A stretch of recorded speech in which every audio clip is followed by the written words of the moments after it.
Welcome back to the Veil Echo, where reality blurs with the unexplainable. Today, we travel to the remote plains of northern Kazakhstan to a quiet village called Kalachi. A place so ordinary it could have been forgotten by the world until one morning something unimaginable began to unfold. The day starts like any other. The sun spills gold over endless fields and the villagers begin their routine, feeding animals, fetching water, exchanging warm smiles. Life here is slow but peaceful, yet beneath this calm lies a mystery waiting to awaken. Without warning, a man walking down the dirt road suddenly stops. His vision blurs, his knees buckle, and before anyone can react, he collapses into a deep sleep. Panic spreads through the onlookers. They shake him, call his name, but he won't wake. Minutes turn into hours. Soon, others begin to fall asleep too. A woman slumps at her dinner table, her spoon slipping from her hand. A farmer lies motionless beside his tractor. One by one, the people of Kalachi begin to drift into an unnatural slumber. By evening, the entire village is eerily still. Dozens of bodies lie across benches, roads, and fields, not dead but deeply asleep. The only sounds are the whispering wind and the faint hum of insects. The town that never made headlines has suddenly gone silent. Word spreads fast. Medical teams arrive, their vans stirring up dust as they roll into the lifeless streets. Doctors in white coats rush into homes, checking pulses, shining lights into unresponsive eyes. Nothing. No one can explain it. The villagers breathe, dream, and yet remain trapped somewhere between life and death. Soon, the government intervenes. Scientists in hazmat suits walk through the narrow lanes, collecting air and soil samples. Their faces are tense, their equipment humming softly against the backdrop of an unearthly quiet. They test for toxins, radiation, viruses, anything that could cause this mysterious sleeping sickness. Inside the small hospital, patients lie side by side, motionless but alive. A young nurse whispers that when they finally awaken, they don't remember falling asleep. Some laugh uncontrollably, others hallucinate, seeing strange visions before slipping back into unconsciousness. Theories swirl like dust storms across the steppe. Locals whisper of curses, of spirits seeking revenge. But the scientists look elsewhere, to the abandoned uranium mines that lie just a few miles away. They suspect that something buried deep underground might be poisoning the air. As night falls over Kalachi, the village looks peaceful again, but this peace is deceptive. Under a sky glittering with stars, the sleeping figures lie scattered across fields and porches. The world beyond watches, powerless, as an entire town dreams together for days that feel like eternity. The mystery has only just begun, and in the stillness of that night one question lingers in the air. What if Kalachi never wakes up again? The mystery of Kalachi deepens as dawn breaks over the steppe. From above, the village looks peaceful, too peaceful. Streets are empty, fields abandoned, doors left ajar. The silence feels heavier now, pressing down on those who remain awake. Medical tents stand where market stalls once were, and outside each home, doctors whisper in confusion. No one knows when the next person will fall.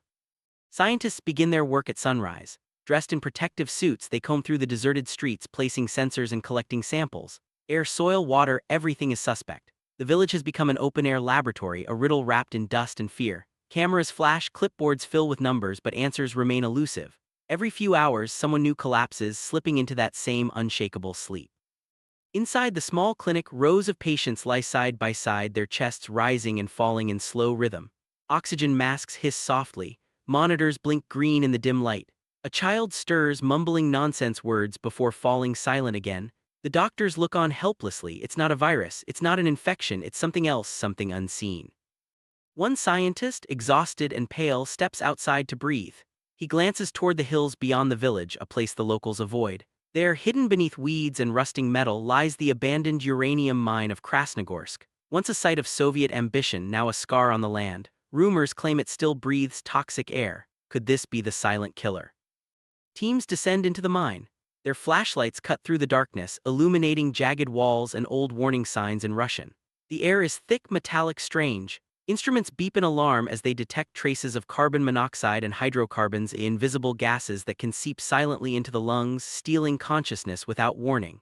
Suddenly, it all begins to make sense. Above ground, the village sits directly downwind from the mine. When the wind shifts, it carries these gases straight into Kalachi. The people breathe them in and fall asleep.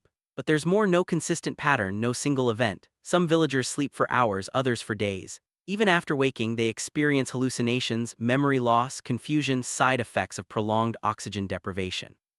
Yet even with a possible answer, unease lingers. The mystery feels too precise, too strange. Why only this village? Why now after decades of silence? Scientists publish reports, journalists swarm the site, headlines call Kalachi the sleepy hollow of Kazakhstan.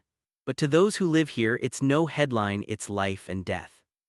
As the sun sets, the village glows in an amber haze. Trucks haul away belongings, families prepare to evacuate. Some refuse to leave, clutching the hope that the winds will change. Others stare toward the horizon, watching as darkness creeps closer once again. The search for the silent killer has revealed its shadow, but not its soul. And while the scientists claim progress, the villagers know the truth. Something in Kalachi does not want to let go. The wind sweeps through Kalachi like a whisper of ghosts. The streets that once echoed with laughter now stand empty, windows broken, doors swinging gently in the steppe breeze. The evacuation has begun. One by one, trucks rumble away, carrying families who may never return. Their eyes linger on the homes they built, on the land that raised them, and on the mystery that drove them away. A few remain behind, the stubborn, the sentimental, the ones who believe the land will heal. Among them, an old man sits on his porch, his eyes fixed on the horizon. Kalachi will wake again, he murmurs, as if trying to convince the wind itself. Behind him, a stray dog wanders the quiet streets, sniffing at forgotten shoes and empty teacups. Scientists continue their work, now more determined than ever. They conduct final tests in the empty homes, measuring the air, studying the walls for radiation, tracing every whisper of gas that flows from the abandoned mine. At a press conference in a nearby city, they announce their findings. Toxic fumes and carbon monoxide leaks from the old uranium mine are to blame. The explanation seems logical, almost too logical, but not everyone is satisfied. Back in Kalachi, the remaining villagers notice strange patterns. The winds that once brought sickness now blow in new directions. The nights are clearer, the stars sharper. Slowly, life returns, not in crowds but in whispers. A few who had left begin to visit again, setting foot on the soil that once betrayed them. The air feels lighter, almost forgiving. Yet the shadows of the past still linger. Inside an abandoned house, a clock is frozen at midnight, its hands unmoving since the night the first villager fell asleep. Dust floats through the shafts of sunlight, piercing the broken roof. Time itself feels suspended. Nearby, a scientist packs his final notes, labeling a thick folder the sleepy hollow of Kazakhstan. His expression is thoughtful, uncertain. Even with evidence, some mysteries refuse to die. As twilight paints the sky in hues of violet and gold, Kalachi seems to breathe again. The camera drifts over the quiet rooftops, over the empty fields that once cradled dreams and nightmares alike. The silence is no longer fearful, it's sacred, heavy with memory.